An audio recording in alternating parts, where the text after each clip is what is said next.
Hello students. Today we're going to start with the chapter number 1 of geography, that is resources and development.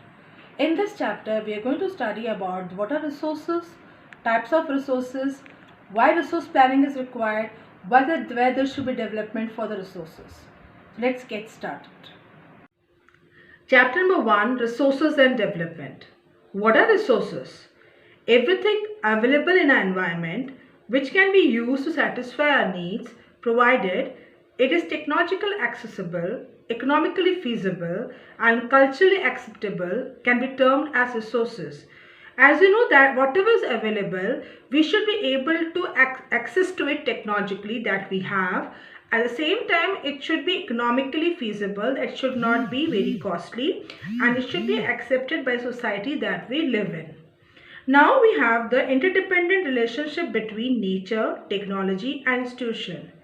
See, the process of transformation of things available in an environment involves an interdependent relationship between nature, technology and institutions.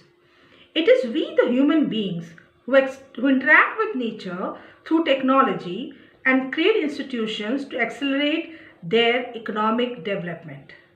As you all know, resources are a function of human activity. Human beings themselves are essential components of resources.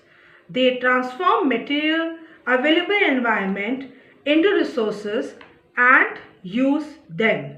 As you can see by this diagram, the interdependent relationship between the nature, technology and the institution wherein human beings play a very important role. Now we come to classification of resources. We can classify resources on the basis of origin, on the basis of exhaustibility, on the basis of ownership, on the basis of stages of development. Let us go one by one. On the basis of origin, we have two types, biotic resources and abiotic resources. What are biotic resources? These are obtained from biosphere and have life, such as human beings, flora, fauna, etc. Then comes abiotic resources. All those resources which are composed of non-living things are called abiotic resources. For example, rocks and metals. Then we come to second segment on the basis of exhaustibility.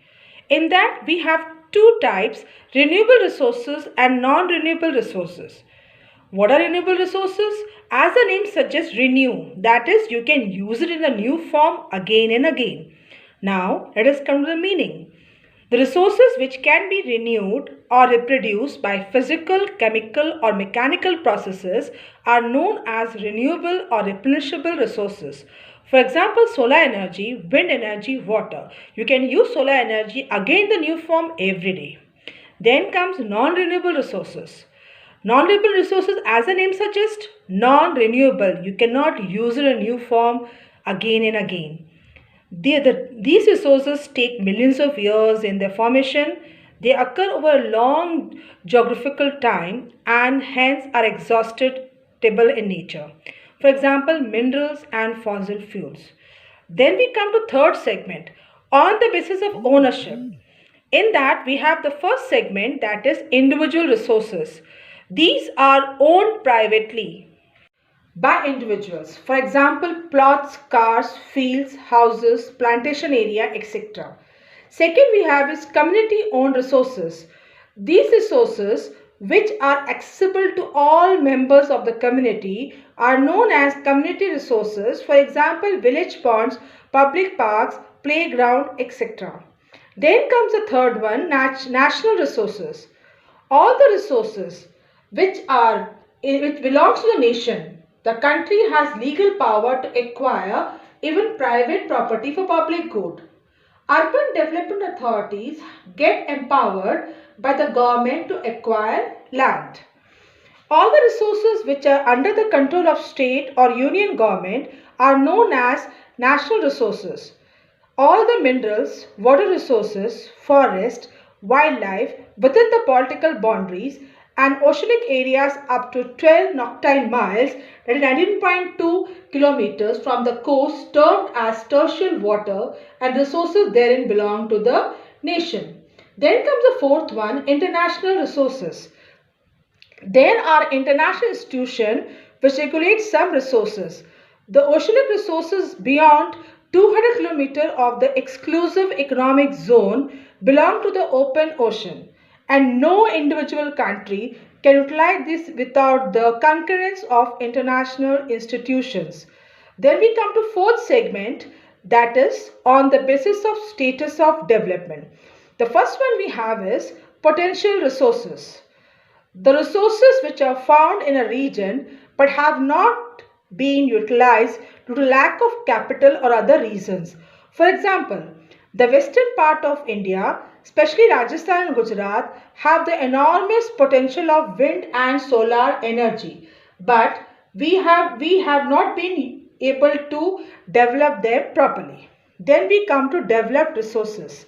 These are resources which have been surveyed and their quality and quantity have been determined for utilization. Development of these resources depends on technology and the level of their feasibility. Then comes third, stock.